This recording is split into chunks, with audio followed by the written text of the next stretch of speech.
بسم الله الرحمن الرحيم. الحمد لله رب العالمين، والصلاة والسلام على سيد الأنبياء والمرسلين وعلى آله وأصحابه أجمعين. أما بعد، فقد قال النبي صلى الله عليه وسلم: تبرك بالقرآن فإنه كلام الله وخرج منه، او كما قال رسول اللہ صلی اللہ علیہ وسلم۔ میرے محترم بزرگوں اور میرے دینی بھائیوں، اللہ رب العزت نے ہمیں مقدس مجلس میں اور انتہائی مقدس مقصد کے لیے جمع فرمایا ہے۔ اللہ رب العزت سے دعا کرو کہ اللہ پاک ہم سب کو اس جڑنے، مل بیٹھنے کو قبول فرمائے اور عمل کی توفیق مرحمت فرمائے۔ بھئی یہ دنیا جو ہے، یہ دنیا دو چیزوں سے مرکب ہے۔ یہ دنیا دو چیزوں کا مجموعے کا نام ہے۔ اب آپ کہیں گے کہ اس دنیا میں تو ہزاروں مخلوق ہیں، دو ہی چیزیں کیسی ہیں؟ تو حقیقت یہ ہے میرے دوستوں کہ یہ دنیا فقط دو چیزوں سے آباد ہے، اور دو ہی چیزوں کے مجموعے کا نام یہ دنیا ہے۔ یہ جو پوری دنیا آپ دیکھ رہے ہو کہ کھڑی ہوئی ہے، یہ فقط دو ہی چیزوں سے آباد ہے۔ ایک تو اللہ کا کام ہے اور دوسرا اللہ کا کلام ہے۔ اس دو چیز کے علاوہ تیسری کوئی چیز ہی نہیں۔ کیوں بھئی، ہے یا نہیں؟ یہ پوری دنیا کھڑی ہے۔ زمین جیسا فرش اللہ رب العزت نے بچھا دیا۔ وَجَعَلَ لَكُمُ الْأَرْضَ فِرَاشًا، اللہ پاک نے زمین جیسا فرش بچھا دیا۔ وَجَعَلَ لَكُمُ السَّمَاءَ سَقْفًا مَحْفُوظًا، اللہ پاک نے آسمان جیسی چھت عنایت کر دی، اور اسی آسمان میں چاند، سورج، ستاروں کے قمقمے لٹکا دیے، جس سے کہ پوری دنیا جگمگ روشن ہے۔ یہ سب کے سب کیا ہے؟ اللہ کا کام ہے، اللہ کی مخلوق ہے۔ اللہ کے پیدا کرنے سے پیدا ہو گیا، اللہ پاک نے وجود بخشا، وجود پا گیا۔ یہ سب کے سب اللہ کی مخلوق کہلائے گی، ہے یا نہیں بھائی؟ ہم عمارت بناتے ہیں تو کہتے ہیں کہ یہ عمارت میں نے بنائی، یہ چارپائی میں نے بنائی، یہ تخت میں نے بنائے۔ لیکن میرے دوستو، میں جو بات کر رہا ہوں، میں اسے نہیں کہہ سکتا کہ اسے میں نے بنایا۔ یہ کلام ہے جو کہ متکلم کی صفت ہوا کرتی، وہ اللہ کی مخلوق نہیں ہوتی۔ اسی لیے میں نے کہا کہ یہ دنیا فقط دو چیزوں کے مجموعے کا نام ہے۔ ایک تو اللہ کا کام ہے، دوسرے اللہ کا کلام ہے۔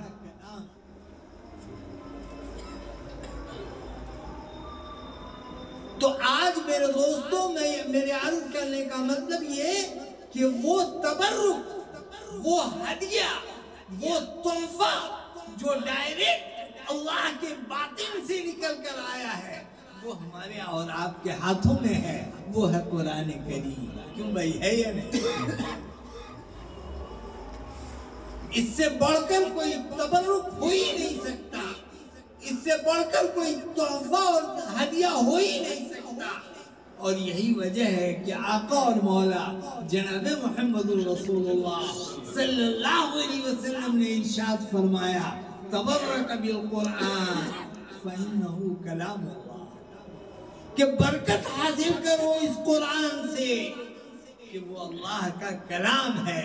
وخرج منہ، کہ اللہ کے باطن سے نکلا ہے۔ میرے دوست، یہ اللہ کا کلام ہے کہ اللہ رب العزت نے حضرت جبرائیل کو ارشاد فرمایا، اور حضرت جبرائیل علیہ السلام نے من و عن آقا اور مولا جناب محمد رسول اللہ صلی اللہ علیہ وسلم کو بتلایا، وحی نازل فرمایا۔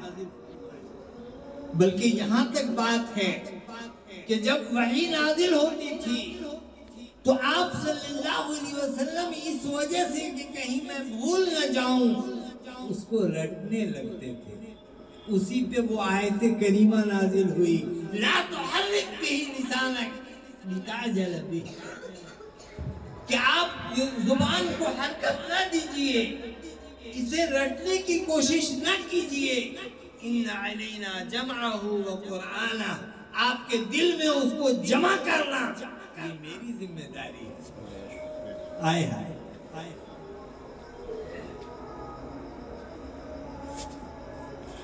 اور یہی وجہ ہے میرے دوستو کہ قرآن آپ کہتے ہیں کہ یہ قاری صاحب ہے, یہ حافظ صاحب ہے. بھئی قاری تو اللہ پاک ہے. خود اللہ پاک نے ارشاد فرمایا فَإِذَا قَرَأْنَاهُ فَاتَّبِعْ قُرْآنَهُ, جب میں قرات کروں تو میرے محبوب آپ اس کو غور سے سنیے اور اس کی اتباع کیجئے. تو پتہ چلا کہ قاری اصل میں اللہ ہے. اسی طرح فرمایا کہ نتلو علیک من نبأ موسیٰ و فرعون بالحق, کہ تلاوت کرنے والے بھی ہم ہیں, تالی بھی ہم ہیں. اور اس کے بعد یہ ارشاد فرمایا انا نحن نزلنا الذکر و انا له لحافظون, کہ میں نے ہی قرآن کو نازل کیا اور میں ہی اس کی حفاظت کروں گا. تو پتہ یہ چلا کہ حافظ بھی اللہ, تو قاری بھی اللہ, تالی بھی اللہ, حافظ بھی اللہ. لیکن میرے دوستو قربان جاؤ کہ جب اللہ کا کوئی بندہ, یہ چھوٹا سا بچہ قرآن کریم کو جب اپنے سینے میں محفوظ کر لیتا ہے تو اللہ رب العزت یہ ارشاد فرماتے ہیں کہ میرے بندے قاری تو اصل میں تھا, لیکن آج سے قاری تو بھی ہے, آج سے حافظ تو بھی ہے, آج سے تالی تو بھی ہے. کہہ دو سبحان اللہ. یہ لقب اللہ پاک عنایت فرماتے ہیں, ورنہ حقیقت معنی میں تو قاری اللہ پاک ہے, حافظ اللہ پاک ہے, تالی بھی اللہ پاک ہے. اور میرے دوستو تفصیل کا وقت نہیں ہے, میں بس مختصر میں ضروری باتیں آپ حضرات کو بتانا چاہتا ہوں کہ ہمارے مفتی لقمان عثمانی نے تو کہا کہ فقط 10 افراد کو یہ لے کر جائیں گے جنت. ارے حافظ قرآن کو یہ اعزاز تو ملے گا ہی کہ اللہ پاک یہ ارشاد فرمائیں گے رتل القرآن وارتقی, کہ میرے بندے تو قرآن کو پڑھتا جا اور جنت کی منزلیں طے کرتا چلا جا.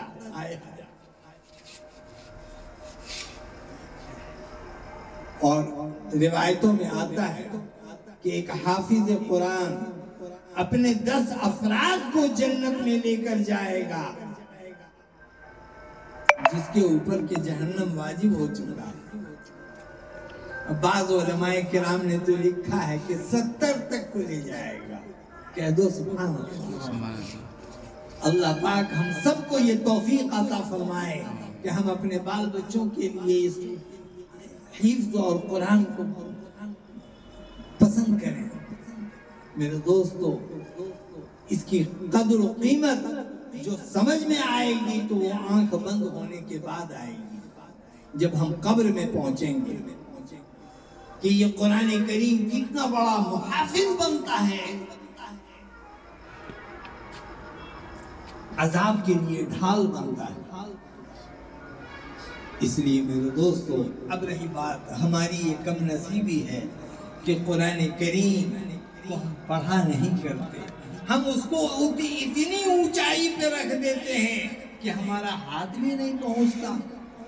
پوری دنیا کے ہر کام کے لیے ہمارے پاس فرصت, لیکن قرآن پڑھنے کے لیے فرصت نہیں.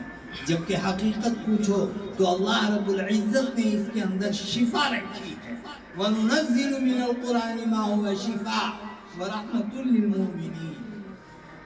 یہ شفا بھی ہے اور مومن کے لیے رحمت بھی ہے۔ آج امام صاحب کے پاس آپ جائے پھرتے ہو کہ ہم کو تعویذ دے دیجیے، کاش کہ تم اپنے گھر میں قرآن پڑھنا شروع کر دو، ساری بلائیں دور ہوتی چلی جائیں گی، ساری وبائیں دور ہوتی چلی جائیں گی۔ میں دعوی کے ساتھ کہہ سکتا ہوں کاش کہ ہمیں قرآن سے محبت پیدا ہو۔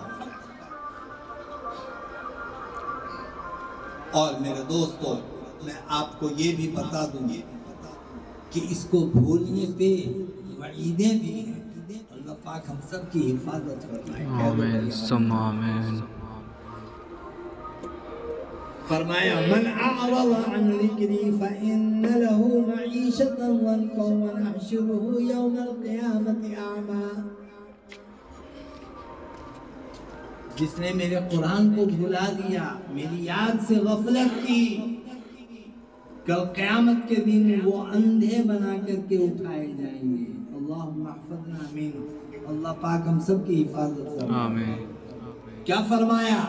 وہ اندھے بن کر کے اٹھائے جائیں گے۔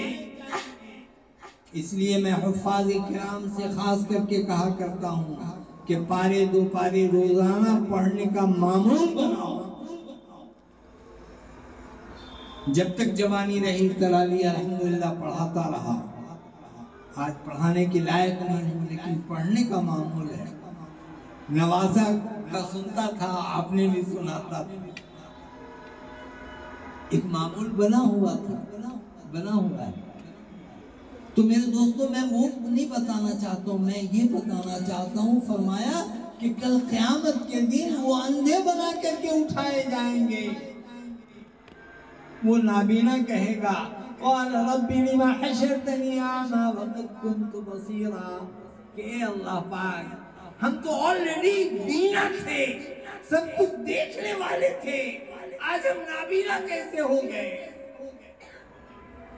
اللہ پاک جواب ارشاد فرمائیں گے قال كذلك أتتك آياتنا فنسيتها وكذلك اليوم تنسى۔ آج میرے دوستو، میں نے جمعے میں بھی تقریر کی کہ اللہ پاک کا قانون جو ہے وہ قانون مکافات ہے۔ اللہ کو تم یاد رکھو گے تو اللہ تعالیٰ تم کو یاد رکھے گا۔ آج میں نے جمعے میں بیان کیا تھا نا بھائی، اللہ کے یہاں تو بدلے کا قانون ہے۔ اگر تم نے تنہائی میں یاد کیا تو اللہ پاک بھی تنہائی میں یاد فرمائیں گے۔ اگر تم نے مجمع میں یاد کیا تو اللہ پاک اس سے بہتر مجمع فرشتوں کے مجمع میں تمہیں یاد رکھیں گے۔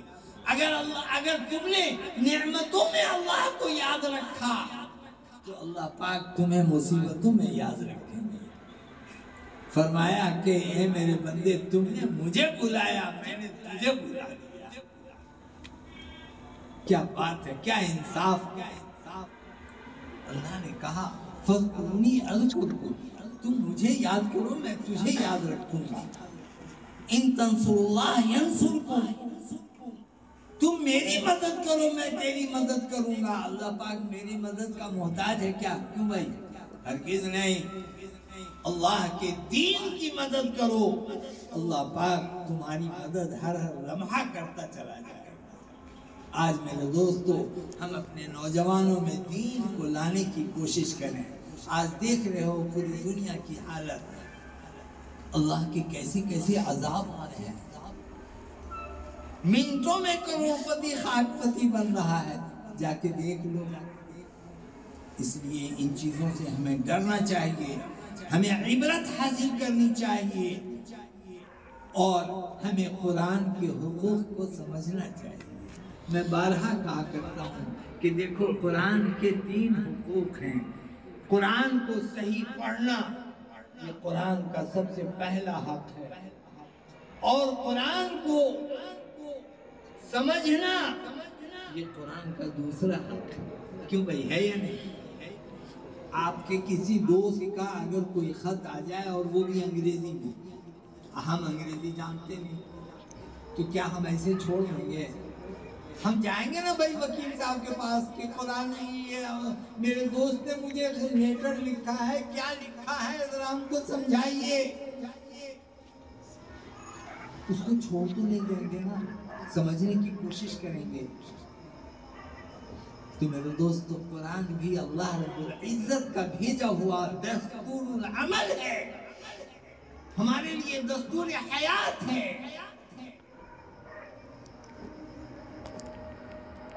اس لیے میں کہا کرتا ہوں کہ اس کو سمجھنا یہ قرآن کا دوسرا حق ہے، اور میرے دوستو صحیح پڑھ کر صحیح سمجھ کر اس پر عمل کرنا یہ قرآن کا تیسرا حق ہے۔ کیوں بھائی ہے یا نہیں؟ اس لیے میرے دوستو ہم سب کو محنت کرنی چاہیے، ہم سب کو سوچنا چاہیے۔ آئیے ہم سب دعا کریں۔